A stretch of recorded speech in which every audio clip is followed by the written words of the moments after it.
Yun mga kamatig, magandang araw. Ito na yung mga ginawa ko ngayon. Colorful mga kamatig, nasa Ringgola. Sa ngayon gumagawa ko kadahilanan na kailangan ko magtambak ng mga saranggola mga kamatig para pagdating ng summer mga kamatig hindi na maghahabol. Sa ngayon kailangan ko gubuhan ng mga 2,000 nito.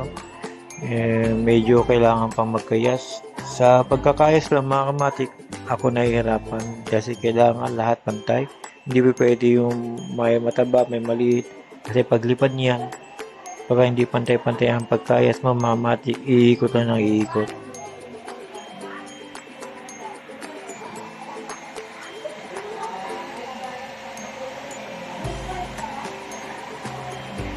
Ayan mga kamatik, colorful lang yung ginawa ko. Hindi pa yung 2 colors, 3 colors, dalawang may 4 na kulay para maganda siyang tignan sa ere.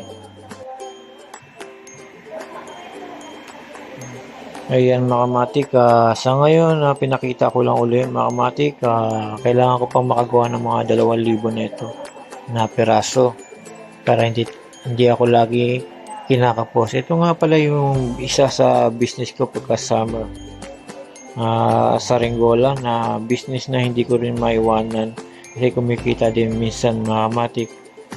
Ayan, tiyagaan lang pagkadating sa mga Saringgola, tiyagaan lang sa paggawa. Dahil makamatik sa panahon ngayon ay hindi kailangan magpa-inarte. Kung may meron kang kaalaman, ilabas mo makamatik. Kung pwede siyang pagkapakinabangan, pagkakitaan, ilabas lang natin makamatik. Balang araw, aangat din tayo. Yan makamatik, pinakita ko lang sa inyo yung mga saringgolang ginawa ko ngayong araw. Ngayon liligpitin ko muna, 10 oras na ng gabi. Kaya bukas naman.